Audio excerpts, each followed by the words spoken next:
Il est 19h sur CNews, merci d'être avec nous et excellente année à vous, chers téléspectateurs, puisque c'est le grand retour de Philippe de Villiers. Cher Philippe, bonsoir. Vous avez le sourire, Philippe de Villiers. Bonsoir Elliot. Bonne année. Bonsoir Geoffroy. Tous mes vœux. Vous avez eu un costume à Et vous Noël. avez eu de la laque. Soit vous avez pris le froid, soit c'est de la laque, mais je ne sais pas pourquoi. Ils sont restés bloqués.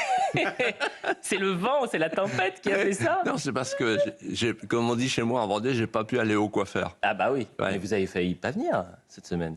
Oui. Mais j'ai eu peur. Ben, on s'est appelé. Mais il m'a appelé, Geoffroy, bonne année, tout. Jeudi. Bonne année, Il m'appelle jeudi en panique. Il me dit, mais attends, il me dit, je n'ai pas appris la technique du pingouin. De quoi parlez-vous, Philippe de Villiers? Il dit, il y a trop de neige, je n'ai pas encore appris la technique du pingouin. Vous avez vu ça, Philippe de Villiers?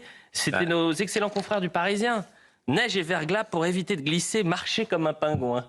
Et donc vous n'étiez pas encore, vous n'étiez pas sûr de pouvoir revenir sans cette technique-là du pingouin. Et en fait, vous savez ce que je me suis dit en lisant ce papier? Allez-y. On est tous des pingouins commandés par des manchots. Eh ben voilà. Mais en Voilà. fait, vous savez que la tempête, elle est venue de Vendée. Ah.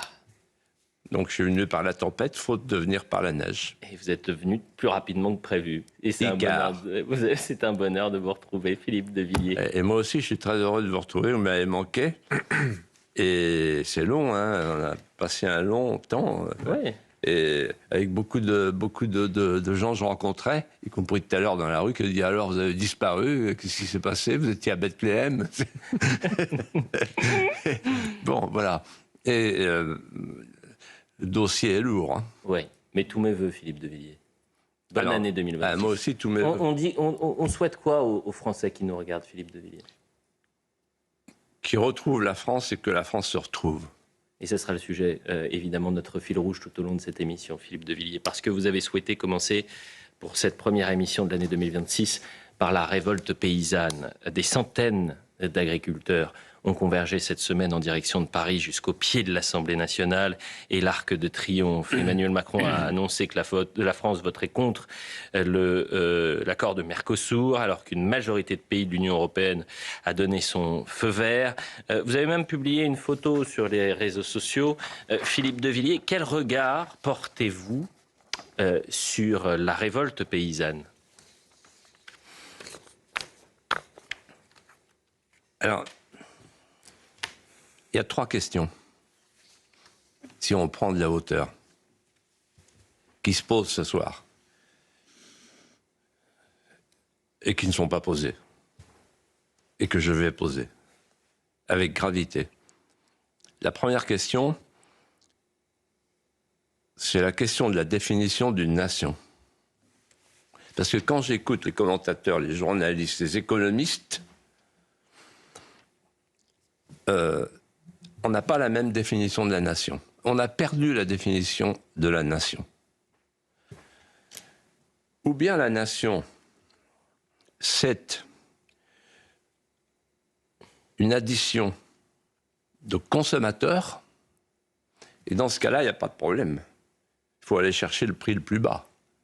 Et d'ailleurs, c'est la conception et de l'Union européenne et de la classe politique française aujourd'hui, qui dit oui au libre-échange. C'est-à-dire que là, ce qui se prépare, Elliot, Geoffroy, vous ne le savez peut-être pas, il y a des accords en cours de négociation avec l'Indonésie, la Malaisie, les Philippines, l'Inde, etc., etc. Bientôt, il ne va plus rien nous rester. En 1992, il y avait 2 millions de paysans. Il n'y en a plus que 400 000. Il y avait 15 000 fonctionnaires au ministère de l'Agriculture, maintenant ils sont 35 000. Et un fonctionnaire que je connais bien, de la commission de Bruxelles, de l'État profond, m'a dit ce matin, avec 100 000 paysans français, ça nous suffit. En d'autres termes, ou bien on considère qu'une nation comme la France est une addition de consommateurs, du consumérisme compulsif, et dans ce cas-là, il n'y a pas besoin d'avoir des paysans. Ou bien on considère, et c'est la conception traditionnelle qu'on a perdue depuis 40 ans, 50 ans, 60 ans, ou bien on considère qu'une nation, c'est le cercle des intérêts vitaux. Et l'agriculture, c'est un intérêt vital. Pourquoi? Parce qu'avoir une paysannerie et une souveraineté alimentaire en cas de difficulté, en cas de conflit, c'est vital. C'est la survie.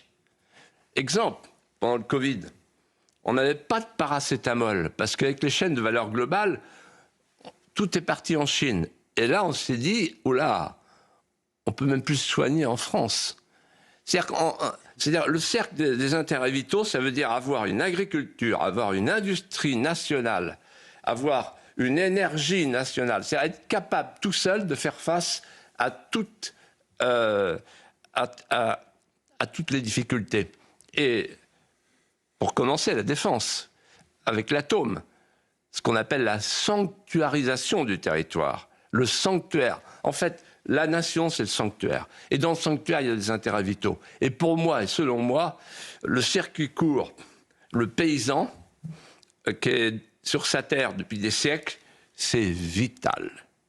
Ça, c'est la première question, la question de la nation. Il faut retrouver la question de la nation, sinon on ne peut pas répondre. Parce qu'après on dit, oui, le Mercosur, il y a du pour, il y a du contre, les patrons sont pour, etc. Non, ce n'est pas la question. La question, elle est beaucoup plus grave que ça. Est-ce qu'on veut encore la souveraineté alimentaire avec des paysans qui tiennent le terrain?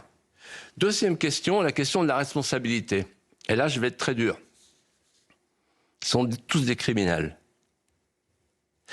Quand on a une responsabilité, je sais ce que c'est qu'avoir une responsabilité, d'un département ou d'un département ministériel, on regarde les Français et on doit pouvoir les regarder dans les yeux.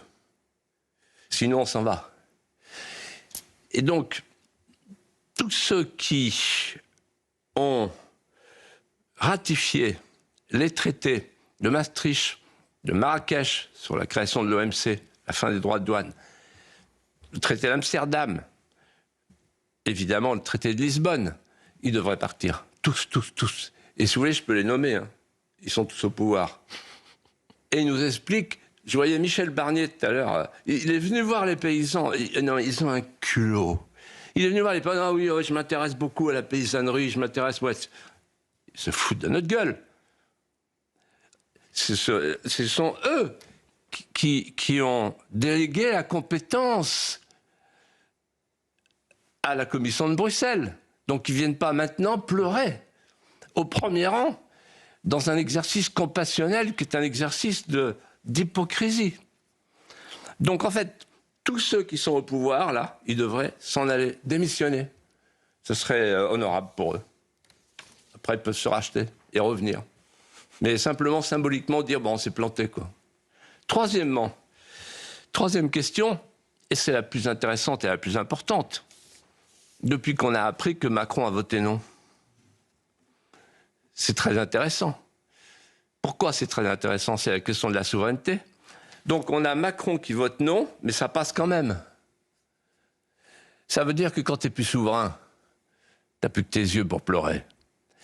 Pourquoi? Parce que, alors, tout le monde, y compris sur CNews, on entend oui, Macron, c'est dédié, Macron, en fait, il est pour. Mais ce n'est pas la question.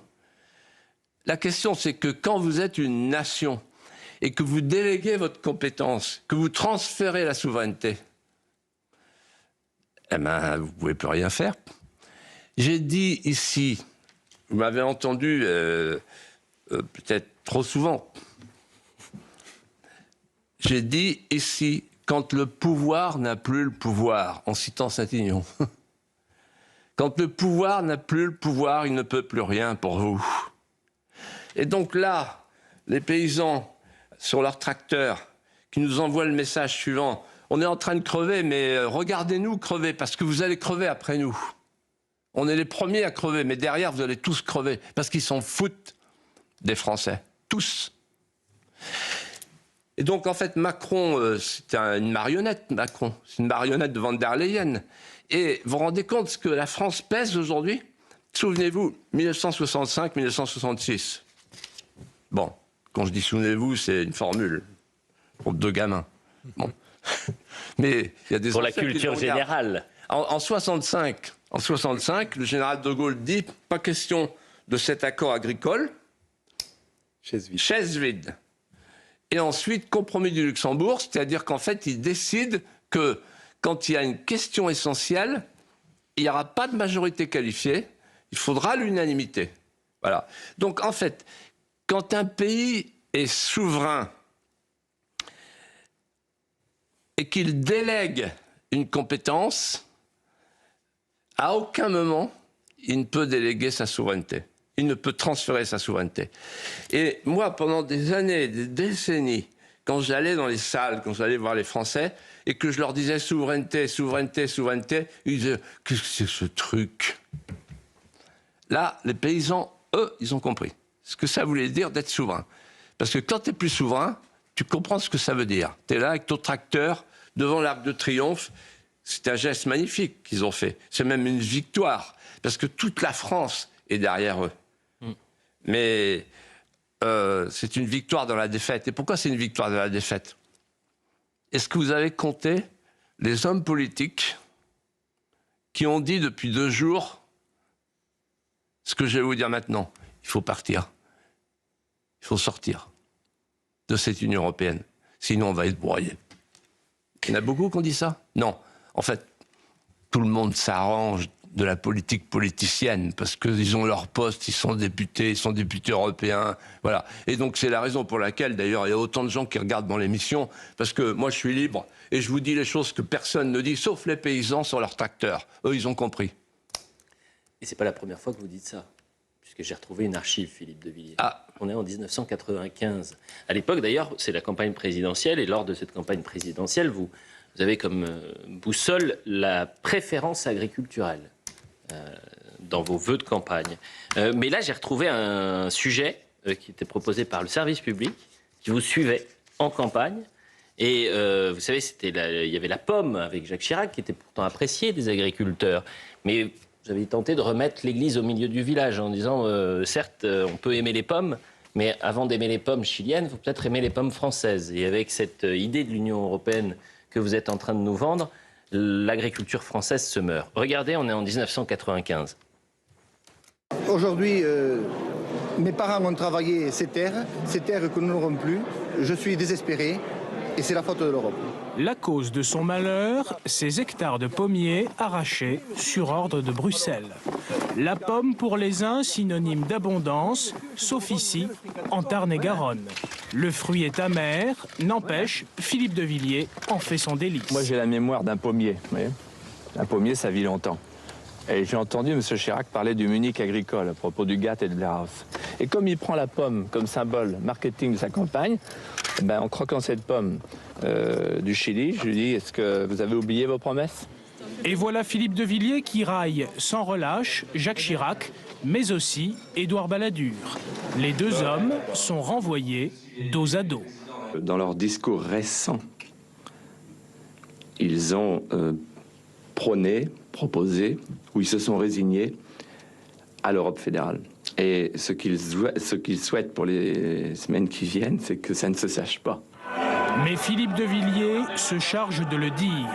Les militants sont ravis, le candidat aussi, avec l'espoir de fixer sur son nom, comme aux européennes, les mécontents de Maastricht. Geoffroy Lejeune. C'était bien le service public à l'époque.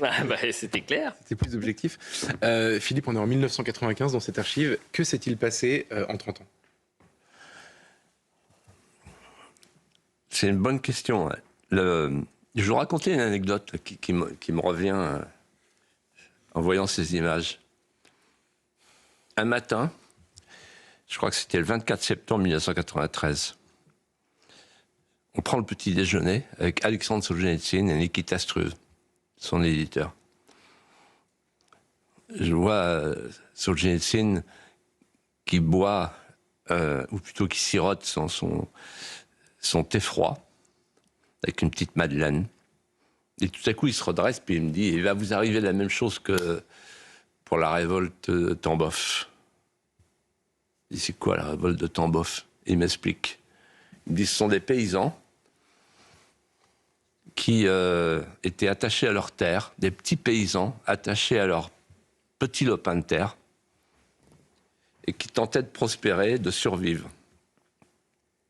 Et puis, il y avait des commissaires à la mondialisation qui se sont acharnés sur eux, sur ordre des bolcheviks, qui ont dit il faut supprimer les koulaks. On les appelait les koulaks, tous les petits paysans propriétaires de leurs terres, pour les forcer à passer au kolkhoz et au sovkhoz, c'est-à-dire pour qu'ils deviennent des salariés de l'Union soviétique. C'est ce qui s'est passé. Et il m'a dit, vous arrivera la dékoulakisation. Difficile à traduire, avec Nikita Stru, il a traduit. La dékoulakisation. J'ai souvent pensé à ce mot un peu barbare. Et alors là, je réponds à votre question. On a vécu 2 étapes de la dékoulakisation, que j'explique en quelques secondes. Première étape de la dékoulakisation, c'est 1992, 1994, traité de Maastricht, traité de Marrakech. Qu'est-ce que ça veut dire? Ça veut dire que depuis le 25 mars 1957, ce pourquoi De Gaulle a accepté l'Europe. De Gaulle a accepté l'Europe en disant « Si l'Europe est une Europe agricole, j'accepte l'Europe ». Petite parenthèse, l'Europe est née de l'Europe agricole et elle est en train de mourir de l'Europe agricole, pour avoir abandonné l'Europe agricole. Donc de 1957 à 1992, il y a une communauté qui s'appelle la Communauté économique européenne, le mot est fort, il dit bien ce qu'il veut dire. Une communauté de producteurs et de consommateurs, avec une règle. Si tu veux consommer du lait, tu consommes du lait européen. Si tu veux consommer du miel, tu consommes du miel européen, circuit court. Si jamais on manque de miel, alors on va à l'extérieur. À l'extérieur, il y a un tarif extérieur commun, un cordon douanier très fort qui protège la production agricole européenne. Donc l'idée est double, c'est favoriser la production européenne et 2, favoriser la petite exploitation familiale. Ce à quoi tiennent les hommes politiques, compris Jacques Chirac d'ailleurs, en Corrèze. 1992, on bascule dans un nouveau triptyque. Au lieu de produire, on dit on va consommer. Au lieu de protéger, on dit on va ouvrir. Au lieu d'exporter, on dit on va importer. Voilà le nouveau triptyque. Pourquoi? Parce que les élites mondialisées dans toute l'Europe, à commencer par la France, et c'est là la responsabilité très grave de la classe politique, de la classe dirigeante française. Les élites mondialisées ont fait un choix, sans le dire, sans l'exprimer publiquement, c'est en fait de déléguer notre alimentation sur le marché mondial, en considérant qu'il fallait aller au prix le plus bas et qu'il fallait en même temps éradiquer ce que m'avait dit Solzhenitsyn. Sur la révolte de Tambov, il m'avait dit ils ne veulent pas de l'indépendance d'esprit, les soviets. Et c'est ça qui me fait penser à Tambov, et qui me fait repenser à Tambov. Les élites mondialisées ont vu une belle occasion d'éradiquer l'indépendance d'esprit, parce qu'un paysan, c'est l'indépendance d'esprit incarnée. C'est le pacte nuptial de l'homme et de la nature. Ça, c'est la première étape de la dékoulakisation. Mais il y a une deuxième étape, plus récente, 2020-2021. Le Green Deal, avec le fameux commissaire Canfin, là, de la ferme à la fourchette, qui impose, souvenez-vous, un plan de décroissance. C'est-à-dire qu'on gèle des terres et on diminue la production. C'est officiel. Avec 2 échappées pour l'avenir. Première échappée, on remplace les produits naturels par les produits de synthèse. Tout à coup, il y a Moscovici de la Cour des comptes qui s'en mêle et qui dit qu'il y a trop de vaches parce qu'elles pètent. Allez, on a vu là, dans la neige, les vaches qui pètent, ça fait du CO2. Oui. C'est réchauffement climatique. Bon. Et deuxièmement, conclure des accords de libre-échange. Et je répète que les paysans ne sont pas au bout de leur peine, parce qu'en ce moment, là, le prochain traité, c'est l'Inde. C'est pas rien. Hein. Mercosur à côté, c'est rien. Hein. Et l'Indonésie, c'est pas mal non plus. Donc en réalité, on a basculé dans un système où la paysannerie européenne, et en tout cas française, devient quasiment inutile. Et moi, je dis ceci. Les crises agricoles ne sont pas des crises agricoles. Je dis à tous les urbains, à tous les citadins qui regardent tout ça d'un œil distrait, regardez les tracteurs. Ils sont en train de vous passer le message suivant. Les crises agricoles sont des crises de civilisation. Elles nous précèdent. Des crises de civilisation, pourquoi? Parce que ça touche au devenir du peuple historique et que la population agricole en est la quintessence. C'est-à-dire que, en fait, les paysans tiennent le terrain, ils tiennent les sources de la vie. Je parle souvent du jardin de paradis, là, long le milieu du XVe siècle. Les jardiniers du jardin de paradis, ce sont les paysans. Et comme j'ai dit dans un tweet hier qui a eu un certain succès, quand nos prairies seront vides, remplies de chardons, elles seront à ce moment-là protégées, abritées, entretenues par qui? Pas par les paysans, par les Khmers verts du Green Deal. Alors vous me direz, que faire? Il faut refaire une agriculture nationale, française. Ce que vous proposiez dès 95. Exactement. C'est-à-dire qu'en fait, pourquoi? Parce que moi, je ne reproche pas aux Allemands d'avoir des voitures à vendre, je ne reproche pas à l'Italie d'avoir sa politique. Chaque nation a ses intérêts vitaux. J'y reviens. Nous, on paye 28 milliards de contributions nettes. Donc, si vous voulez, au lieu de payer 28 milliards de contributions nettes, on décide de refaire une agriculture nationale. Voilà, je le dis pour la première fois officiellement. Et il y a des gens qui le disent, comme Florian Philippot, mais dans le milieu politique classique, personne. Et une agriculture nationale, avec quel argent? Avec l'argent qu'on donne là. Parce que où ça part? En Ukraine. Oui, au lieu d'aider l'Ukraine, on pourrait aider les paysans français. C'est pas une mauvaise idée, non? Vous ne trouvez pas? Voilà. Philippe de Villiers, cette année 2026 a commencé avec une intervention qui fera date dans l'histoire. L'histoire avec un grand H, celle de l'arrestation éclair de Nicolás Maduro par l'armée américaine à Caracas, au Venezuela, suivi de son transfert aux États-Unis. Et cette image de Nicolás Maduro dans un convoi américain, un convoi militaire, fait le tour du monde, bien évidemment. La question qu'on peut se poser, puisqu'il sera jugé aux États-Unis pour narcoterrorisme et crimes contre l'humanité, est-ce que l'Amérique de Donald Trump, Philippe de Villiers, a eu raison d'interpeller Nicolás Maduro? Oui. Pourquoi?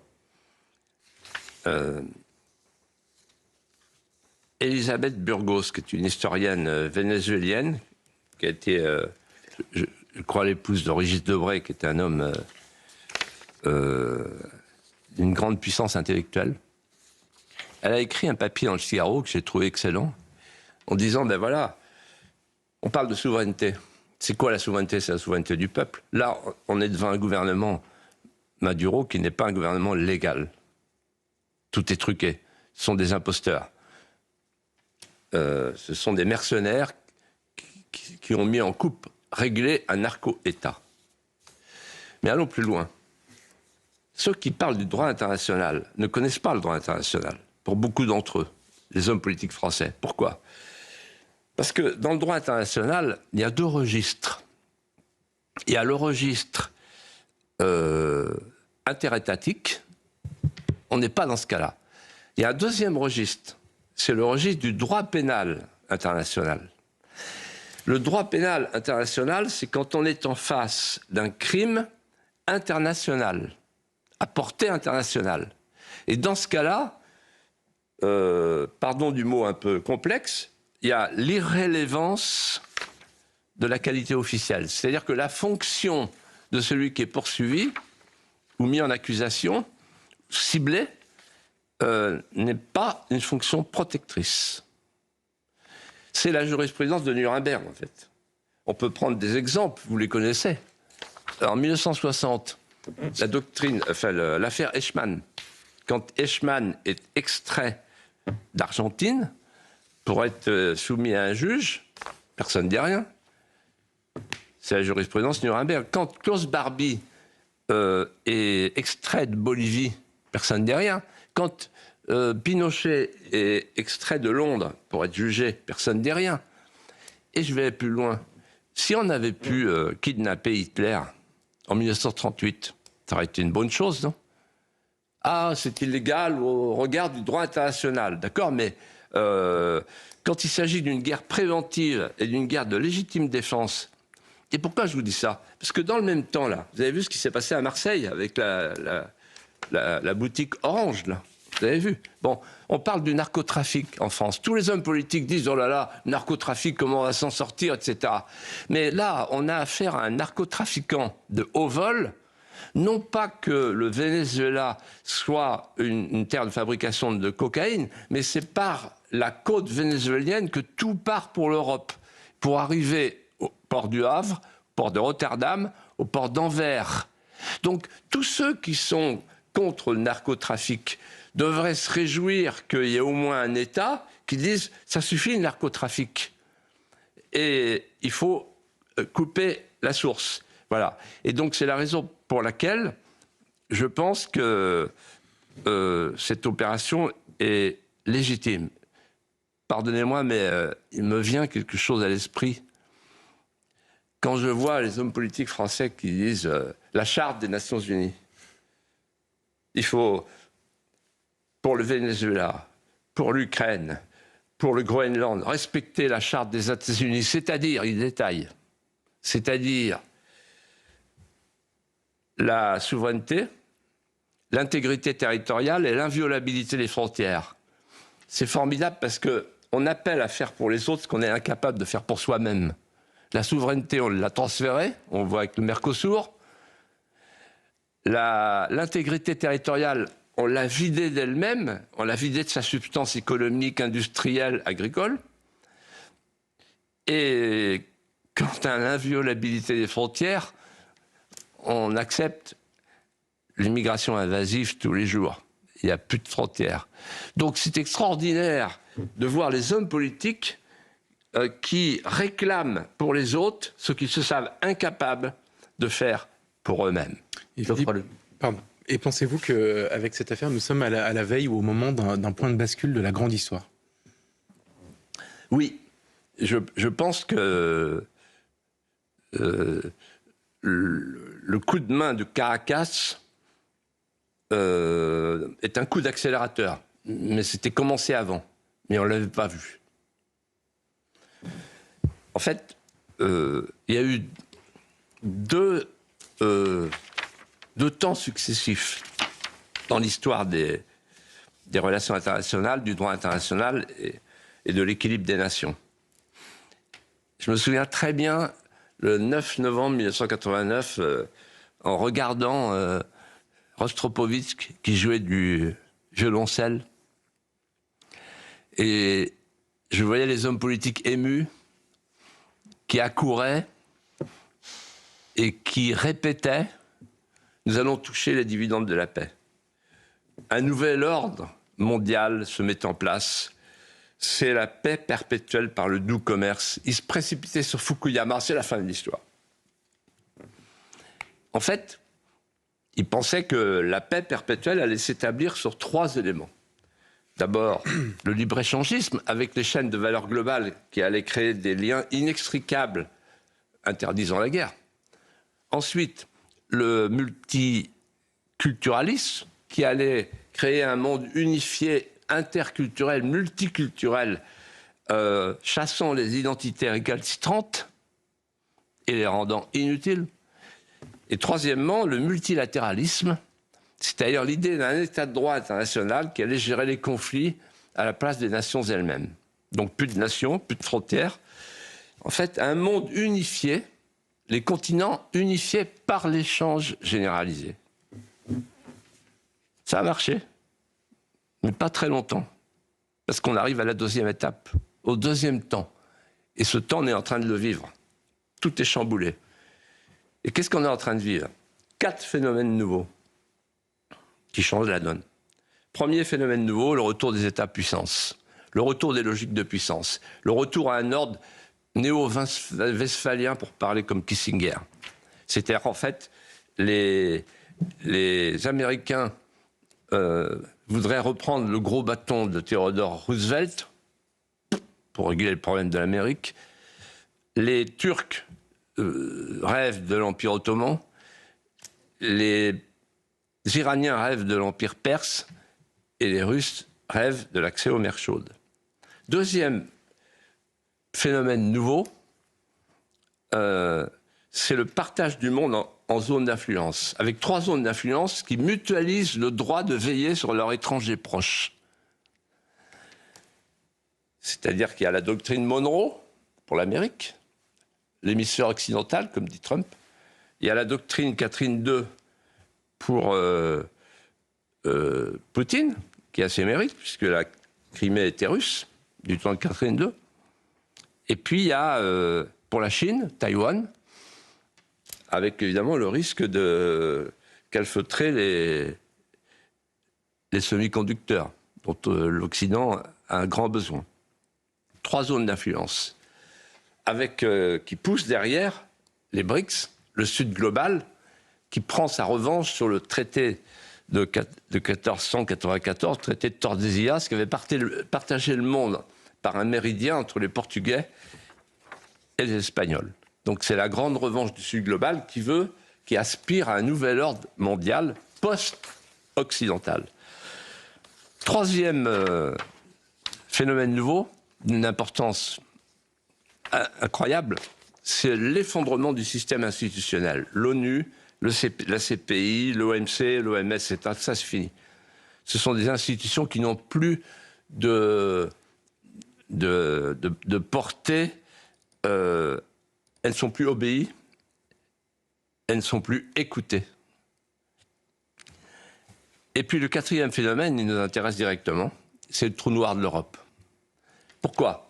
C'est très important ce que je vais vous dire. Parce que l'Europe a été conçue, vous savez, Barroso, le fameux commissaire Barroso, disait l'Europe, c'est une sorte d'empire non impérial. Bravo, effectivement.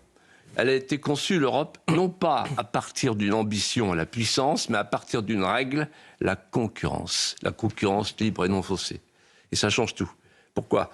Parce qu'elle a été dessinée comme un corpus juridique, comme un ensemble post-politique, post-territorial, post-national, post-historique même, sans être gouverné par les États et avec un fédérateur extérieur à l'Amérique.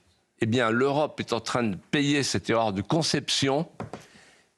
Elle est balayée, soufflée par l'histoire. Et j'ajoute, pour conclure, que la seule manière pour nous d'échapper à la prédation du monde qui vient, c'est le retour au souverainisme, c'est le retour à la souveraineté, c'est le retour à l'identité, c'est le retour à la nation. Et je repense en cet instant, en vous disant ça, à un mot de Charles Pasqua, en 1999, qui me disait en me tapant sur le genou, tu sais Philippe, ce qu'une nation ne fait pas pour elle-même, personne ne le fera jamais à sa place. La nation, la souveraineté ou la mort. Philippe de Villiers, parlons de la guerre à présent. Le président français Emmanuel Macron, le Premier ministre britannique Keir Starmer et le président ukrainien Volodymyr Zelensky ont signé mardi une déclaration d'intention sur le déploiement d'une force multinationale après un cessez-le-feu en Ukraine. Perspective qui pour l'instant reste lointaine. Plusieurs milliers de soldats français pourraient être déployés pour maintenir la paix en Ukraine après la signature d'un cessez-le-feu avec la Russie dans le cadre du déploiement de cette force multinationale, force de réassurance, c'était la formule employée si je ne m'abuse, de la coalition des volontaires. Écoutez Emmanuel Macron, c'était cette semaine. Et donc nous avons planifié sur la base d'un format d'armée volontariste, 800 000 hommes, les entraînements, les capacités et l'ensemble des moyens pour que cette armée puisse dissuader toute nouvelle agression. Troisièmement, de poursuivre nos préparatifs pour la mise en place d'une force multinationale dans les airs, les mers, sur le sol, pour apporter une forme de réassurance le jour d'après le cessez-le-feu et loin de la ligne de contact. Geoffroy Lejeune. Philippe, que pensez-vous de la décision d'Emmanuel Macron d'envoyer des soldats français en Ukraine après le cessez-le-feu? C'est une folie.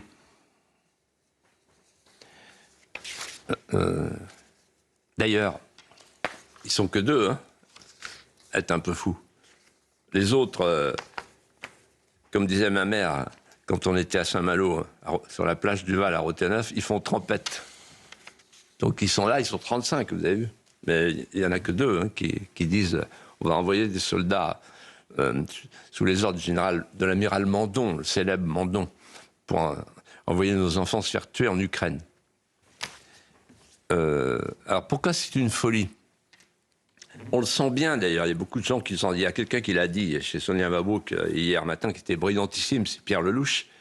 Alors d'abord il a dit une chose qui est drôle, enfin qui est drôle, non, qui n'est pas drôle, mais c'est paradoxal. C'est-à-dire que, en fait, on est incapable de faire un cessez-le-feu en France le 31 décembre. On a 1200 voitures qui brûlent. Par contre, on prétend aller mettre le cessez-le-feu et des troupes pour le garantir en Ukraine. C'est-à-dire, on pourrait faire loin de chez soi ce qu'on n'est pas capable de faire chez soi. Quand un homme politique vous dit ça, il ne faut pas le croire. Hein. Mais allons au fond des choses. En fait, on a l'impression qu'il veut prolonger la guerre. Il en a besoin de cette guerre. Pourquoi? Parce qu'il sait qu'il n'y a que par la peur qu'il peut rattraper le peuple français. Et puis derrière, il y a Von der Leyen. Et derrière, il y a un emprunt de 90 milliards. C'est très grave. Pourquoi? Parce que c'est le processus hamiltonien du nom de ce secrétaire d'État américain qui a favorisé la fédéralisation de l'Amérique en reprenant les dettes des États fédérés. C'est ça qu'ils sont en train de faire. Un emprunt, comme ils ont fait pour le vaccin, un emprunt fédéral pour pouvoir déclencher une guerre. Ils ont besoin d'une guerre. Von der Leyen, c'est une vision bismarckienne. Il avait fait ça. Sarajevo, Bismarck. La guerre pour faire l'unité allemande. Et là, pour faire l'unité européenne, ils ont besoin de la guerre. Von der Leyen et Macron. Donc la peur et la fédéralisation de l'Europe. Et en même temps, on va faire entrer l'Ukraine dans l'Union européenne. Alors là, c'est la mort. Mais je voudrais ajouter quelque chose. J'ai une pensée en cet instant pour un officier français que je connais, un ancien SIRAR, remarquable, officier parachutiste, il s'appelle Xavier Moreau. Il est interdit de chéquier, interdit de sortir de chez lui. Il ne peut pas venir en France, il est français, il est en Russie. Tout ça parce qu'il a dit des choses qui ne plaisaient pas à la Commission de Bruxelles et au Conseil européen. Et il est sanctionné. C'est le premier citoyen européen qui est sanctionné pour délit d'opinion. Et personne ne dit rien. En d'autres termes, l'Union européenne, qui veut nous entraîner dans la guerre, loin de chez nous, à l'extérieur de l'Europe, une guerre entre deux peuples slaves, où nous n'avons rien à faire, cette Union européenne, elle inflige maintenant des sanctions pour délit d'opinion à des officiers français, à des Français qui n'ont plus le droit de rentrer chez eux. C'est gravissime. Et j'en appelle à tous les Français qui nous regardent pour leur dire n'acceptez pas cette guerre absurde et n'acceptez pas l'entrée de l'Ukraine dans l'Union européenne, parce que là, pour nous, c'est la fin. Pourquoi dites-vous cela? Vous avez même employé cette formule, c'est la mort. C'est évidemment au sens figuré, mais quelles seraient les conséquences de cette entrée de l'Ukraine dans l'Union européenne? Demandez aux paysans. Ils vous répondront mieux que moi. Parce qu'en fait, d'abord, l'Ukraine, c'est un pays corrompu. L'Ukraine a une étendue qui lui permet d'avoir une production et même une surproduction dans un certain nombre de domaines qui nous concernent, nous. Et donc, c'est un Mercasur puissance 10, quoi, en gros. Voilà. Et donc, vous savez qu'actuellement, aujourd'hui, je réponds à votre question directement par un exemple. Un poulet sur deux en France n'est pas français. Beaucoup de poulets viennent d'Ukraine. Et alors, dans des conditions d'élevage, si vous voulez, je peux détailler. Hein. Bon. le poulet au chlore, etc., le hors-sol, concentrationnaire, etc. 60% de nos légumes viennent de l'extérieur, 40% de nos fruits. On peut continuer comme ça, si vous voulez. Voilà. Et donc, en fait, on est en train d'aliéner nos richesses pour faire plaisir à M. Macron. Voilà. Et personne n'a fait l'addition de ce qu'on donne à l'Ukraine, sans qu'il y ait d'intervention du Parlement. On a donné des milliards, certains parlent de 40 milliards, 60 milliards. Et là, qu'est-ce que nous dit Trump? Il dit, ah, les enfants, puisqu'on l'appelle papa, il dit les enfants. Bon. Marc Rutte dit papa, daddy, ouais, le daddy. Bon. Le daddy, il nous dit, les enfants, vous voulez vous occuper de l'Ukraine? Ah, attendez, on va d'abord, nous, faire la paix avec Poutine, parce que c'est quand même une affaire sérieuse, et ensuite, si vous voulez, on vous confiera la reconstruction. 800 milliards. Autre sujet à présent. Philippe de Villiers, et je sais que ce sujet vous tient à cœur. Depuis longtemps, vous en parlez, et vous l'avez dit d'ailleurs ouvertement, une parole libre. Et c'est le sujet de la fin de vie. Il y a 53 personnalités qui ont interpellé les sénateurs dans une tribune donc collective, une tribune publiée chez nos confrères du Figaro. La mort provoquée ne saurait constituer un legs utile pour 2026. 53 personnalités interpellent les sénateurs. Les signataires de ce collectif de 53 personnalités, vous avez les anciens ministres Jean Leonetti, François Braun, qui appellent les sénateurs à un sursaut éthique pour pour empêcher l'adoption du texte, Philippe de Villiers. Pourquoi souhaitiez-vous en parler aujourd'hui? Je souhaite en parler parce que le vote va avoir lieu au Sénat dans quelques jours, dans quelques heures. Et qu'en fait, le Sénat s'est couché. Contrairement à ce qu'on pouvait penser. Le Sénat a repris le texte de l'Assemblée. Et si je souhaite en parler, c'est parce que j'ai été impressionné par la tribune collective des 53 personnalités du monde médical qui pèsent lourd, dont les 2 anciens ministres de la Santé. Et j'ai pris une décision. C'est d'encourager à la signature d'une pétition de la Fondation Lejeune, pour laquelle j'ai un profond respect, une grande estime, qui s'appelle Stop Euthanasie, stop-euthanasie.fr. Pourquoi? Qu'est-ce que nous disent ces personnalités? 2 choses. Premièrement, nous sommes à la veille, écoutez-moi bien, chaque mot est pesé, d'un basculement éthique majeur. Et deuxièmement, c'est un mensonge, ce qu'on nous vend, parce que les Français ne sont pas pour l'euthanasie et le suicide assisté, ils sont pour les soins palliatifs, comme l'a montré un sondage courageux de la Fondapol, publié par le journal Le Figaro, le lundi 15 décembre dernier.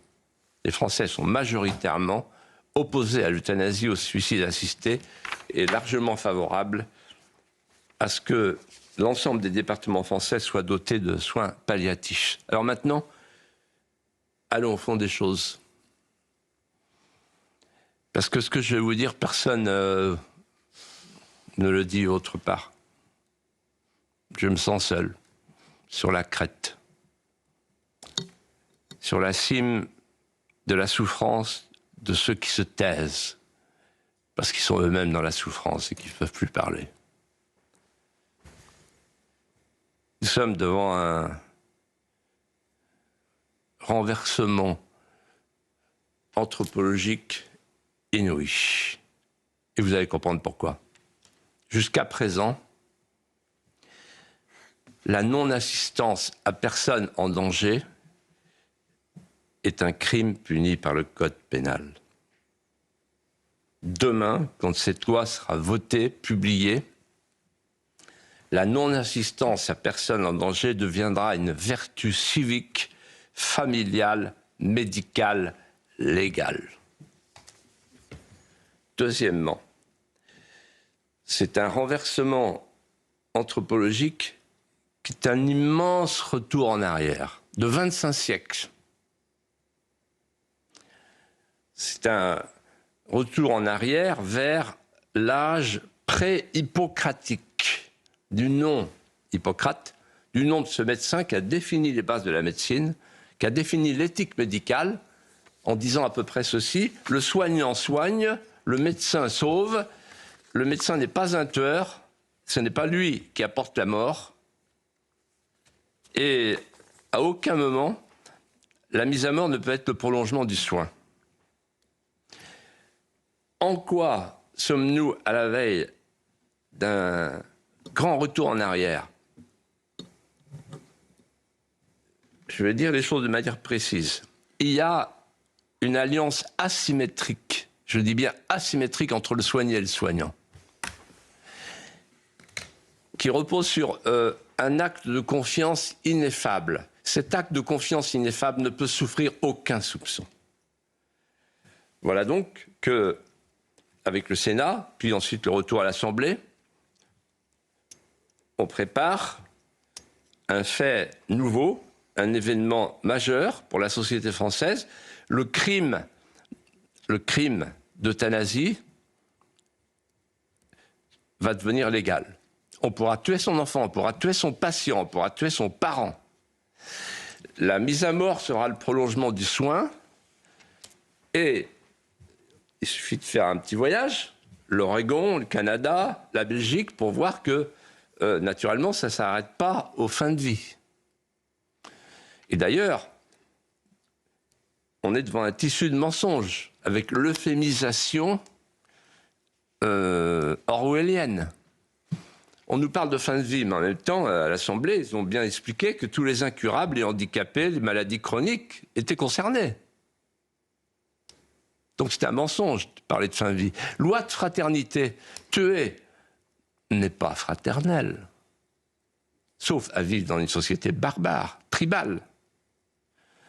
Et puis, parler de aide active à mourir, c'est un mensonge. Et vous savez pourquoi ils n'osent pas parler d'euthanasie et de suicide assisté? Parce que ça a déjà été pratiqué ailleurs. Et voilà le cœur du problème. C'est qu'en fait, nous sommes sur la route de l'eugénisme. Qu'est-ce que c'est l'eugénisme? C'est la sélection de l'espèce, la sélection de la race, la sélection humaine pour aller vers l'enfant parfait, vers le vieillard parfait. Et ça a été pratiqué par une loi du 14 juillet 1933 qui a ainsi libellé: les personnes incurables auront droit à une mort miséricordieuse. Oh, qu'en termes galants, ces choses-là sont dites. Et donc, en fait, là, on ne tue plus au nom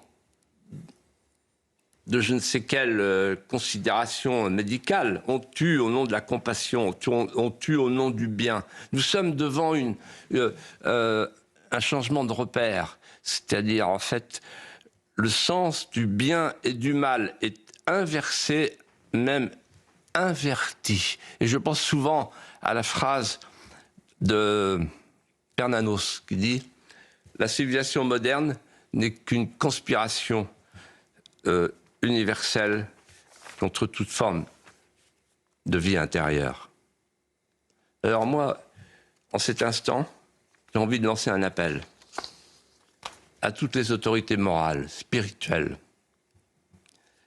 politiques, à toutes celles et tous ceux qui ont une responsabilité dans la société, aux sénateurs, qui sont les premiers concernés, à Bruno Retailleau. On s'est battus ensemble. Il a dit l'autre jour dans une émission, ma langue maternelle c'est l'économie. Non, sa langue maternelle c'est la vie. On s'est battu pour la vie. Et je lui dis, continue à battre pour la vie. Tu ne peux pas laisser faire ça au Sénat. Il ne faut pas que le Sénat se couche, il faut que le Sénat se dresse. Parce que pendant que nos paysans meurent, pendant qu'on euthanasie les vaches, on se prépare à euthanasier le petit homme, l'homme. Macron restera dans l'histoire comme quelqu'un qui aura inscrit la préférence pour la mort dans la Constitution et qui s'apprête, c'est son dernier geste, pour que cette année soit utile, dit-il, à euthanasier ceux qui ne correspondent pas au modèle de la Startup Nation. C'est un scandale absolu. Vous verrez que dans 100 ans, ou plus tard, cette bande-là, cette bande, ce texte, ces images, ils ressortiront. Mais ce sera trop tard, pour nous. Mais en tout cas, je leur ai dit. Et je ne voulais pas mourir avant de l'avoir dit. Et c'est la ligne de cette émission, c'est la parole libre. Voilà. Parole qui peut... le modérateur que je suis aurait pu vous dire le parallèle que vous avez fait est un parallèle qui peut choquer, peut-être excessif. Mais c'est la parole libre, et je me permets évidemment... Oui, alors je sais que... Oui, alors, je me suis demandé, parce que maintenant vous vous auto-modérez parfois. Oui, alors... Vous faites appel au Saint-Arcom plus rapidement que moi, vous le dégainez plus vite. Donc vous vous rendez compte là, de ce qu'on est en train de se dire là? Oui, c'est lourd. Vous êtes en train de me dire... Ah oui, mais attention quand même, parce que l'Arcom, parce que sinon on va être interdit, parce que sinon Philippe de Villiers va être interdit d'antenne, parce que sinon... Je préfère en sourire. Et puis, non mais attendez, on est là pour quoi là? On est là pour dire la vérité aux Français. Et vous savez, je vais vous dire un truc sur l'Arcom, la vérité ne triomphe jamais, mais ses ennemis finissent toujours par mourir. Vous êtes revenu en pleine forme, Philippe de Villiers. Ouais. Et je sais à quel point... Oui, parce que moi, je ne viens pas là pour des prunes, hein, je ne viens pas là pour manger des pommes, hein, je ne viens pas là pour... Ça, vous l'avez fait en 95. Voilà. Je viens là pour dire des choses que personne ne dit. Et c'est pour ça que vous les dites, et c'est pour ça que cette émission marche, Philippe de Villiers. Voilà. Il nous reste... Et vous savez, la phrase de Seuran, on commence à vieillir lorsqu'on se contente des ennemis qu'on a sous la main. Et c'est pour ça que vous êtes terriblement jeune. J'aurais aimé vous parler d'une toute dernière information qui vient de tomber, et l'expert... L'homme qui a eu 1000 vies, et notamment une vie politique, pourrait me traduire ce que je lis d'un média de confiance, label de confiance, qui nous vient de l'agence France Presse. Le Cornu a demandé au ministère de l'Intérieur de préparer d'éventuelles législatives aux dates des municipales. Ils ont bien compris que la motion de censure, il pouvait tomber. Et si motion de censure votée à l'Assemblée nationale la semaine prochaine, si le gouvernement tombe, c'est dissolution. Donc il y a un vrai point de bascule la semaine prochaine à l'Assemblée nationale. Je me trompe? Ah, c'est formidable, oui. Formidable. L'Arcom va rien dire, là. Je n'ai pas à vous modérer. Philippe de Villiers, je voudrais vous... Et c'est vous qui avez décidé ça, évidemment. Vous voulez parler de Brigitte Bardot. Oui. Brigitte Bardot, elle vous avait rendu hommage il y a 2 ans, 1 an et demi, pour son anniversaire. Elle avait été interviewée par nos confrères de Valeurs Actuelles. Elle avait dit « J'ai de l'espoir en pas grand monde. » Si, Philippe de Villiers. Je l'aime beaucoup. Malheureusement, il ne fait plus de politique. Je crois qu'il en est dégoûté à jamais. Mais c'est un homme d'une sagesse et d'une qualité formidable. La seule personne, à mon avis, qui pourrait sauver la France, c'est lui, Philippe de Villiers. Elle nous a quittés. Des suites d'un cancer le 28 décembre à 91 ans. On a été bouleversé évidemment par les obsèques cette semaine à Saint-Tropez. Vous voyez ces images qui nous parviennent. Quel message vous souhaitez adresser à Brigitte Bardot? Je suis triste parce que j'aimais beaucoup Brigitte Bardot depuis longtemps. On se connaissait bien. Depuis 1986, quand je l'avais accueillie au ministère de la Culture. On avait beaucoup parlé et on s'est jamais abandonné. On a eu un moment délicat sur la protection des animaux quand on a mis des fauves au Puy du Fou au stadium, mais la parenthèse a été fermée. Ce que je voudrais vous dire, en fait, en forme de confidence, puisqu'on n'est que tous les trois,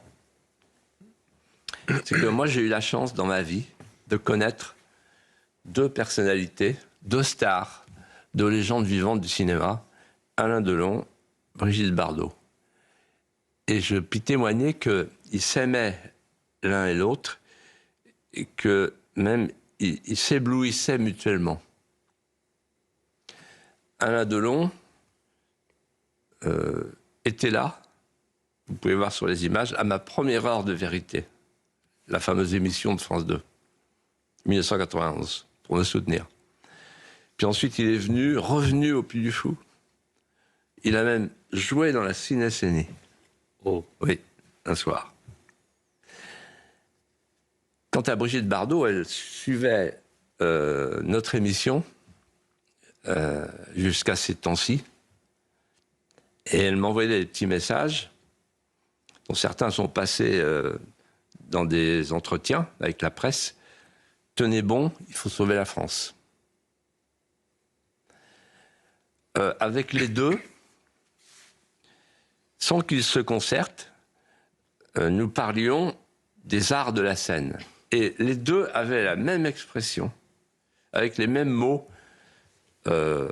Aujourd'hui, il n'y a plus d'acteurs, il n'y a plus que des comédiens. Et les deux disaient la même chose. Un acteur, c'est un état, un comédien, c'est un métier. Et ils ajoutaient, en lançant la même question, sans se concerter, où sont les metteurs en scène d'antan? Et en fait, les deux s'envoyaient des compliments que je recueillais au passage. Alain Delon me dit un jour, Brigitte Bardot, c'est Vénus qui sort de sa conque de Botticelli. Un canon esthétique parfait. Et Brigitte, elle, me disait, le samouraï, c'est mon alter ego. C'est un monument historique. Un monument historique. Ensemble, on parlait de la France tuméfiée, mais ardente. On parlait du temps qui ronge. On parlait de la foule dégradante.